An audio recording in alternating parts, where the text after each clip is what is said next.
अस्सलाम वालेकुम dear viewers, मैं हूं Waheed Wazir. Welcome to my YouTube channel. तो इस वीडियो में हम डिस्कस करने वाले हैं application of gibberellins in agriculture, या हम ये भी कह सकते हैं कि roles of gibberellin in agriculture.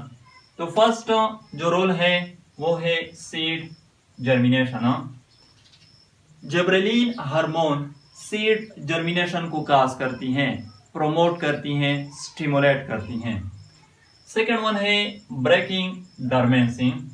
बाज सीड्स डॉर्मेंट स्टेट में होते हैं, इनएक्टिव स्टेट में होते हैं, यानी वो जर्मिनेट होने के काबिल नहीं होते हैं। तो उस पर अगर हम जिब्रेलिन हार्मोन को अप्लाई कर लें तो वो सीड्स जर्मिनेट हो जाते हैं, यानी उसमें डॉर्मेंसी खत्म हो जाती हैं। और ये एक इम्पॉर्टेंट एमसीक्यूज भी हैं।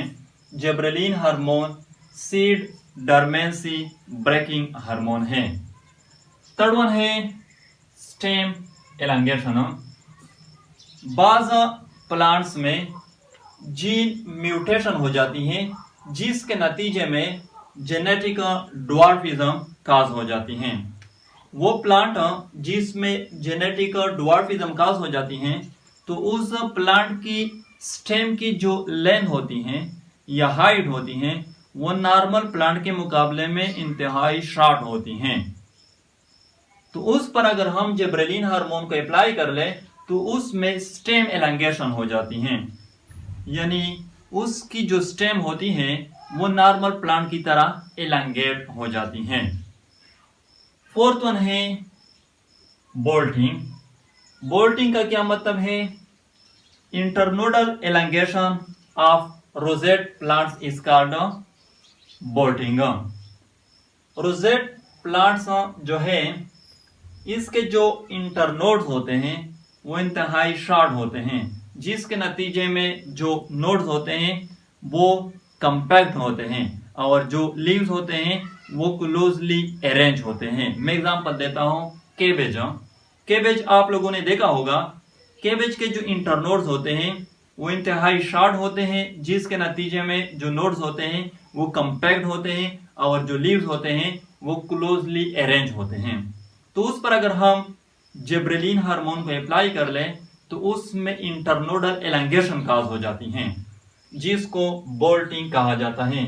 और इंटरनोडल एलंगेशन के नतीजे में जो नोड्स होते हैं वो एक दूसरे से दूर चले जाते हैं और जो लीव्स होते हैं वो भी क्लोजली अरेंज नहीं होते हैं, और जो रोजेट प्लांट की साइज होती हैं वो भी लार्ज हो जाती हैं। फिफ्थ वन है flowering. Rosette long day plants ये लॉन्ग डेज में फ्लावर्स को प्रोड्यूस करते हैं। रोजेट लॉन्ग डे प्लांट्स जो है ये लॉन्ग डेज में फ्लावर्स को प्रोड्यूस करते हैं। शॉर्ट डेज में ये वेजिटेटिव होते हैं, फ्लावर्स को प्रोड्यूस नहीं करते हैं। तो इस पर अगर हम जिब्रेलिन हार्मोन को अप्लाई कर लें तो ये rosette long day plants short days में भी फ्लावर्स को प्रोड्यूस करना स्टार्ट कर लेती हैं। सिक्स वन है fruit set. Gibberellin hormone fruit set को प्रोमोट करती है, यानी conversion of ovary into fruit को प्रोमोट करती हैं। सेवंथ वन है पार्थिनोकार्पी। जिब्रेलिन हार्मोन पार्थिनोकार्पी को भी प्रोमोट करती हैं, यानी प्रोडक्शन ऑफ सीडलेस फ्रूट को प्रोमोट करती हैं। एट वन है ब्रोइंग industry. Gibberellin hormone barley seed और ग्रेन में अल्फा एमाइलेज एंजाइम की प्रोडक्शन को स्टिमुलेट करती हैं, और ये अल्फा एमाइलेज एंजाइम माल्टिंग को प्रमोट करती है। माल्टिंग तो जिब्रेलिन हार्मोन ब्रोइंग इंडस्ट्री में भी यूज होते हैं। ये थे application of gibberellins in agriculture.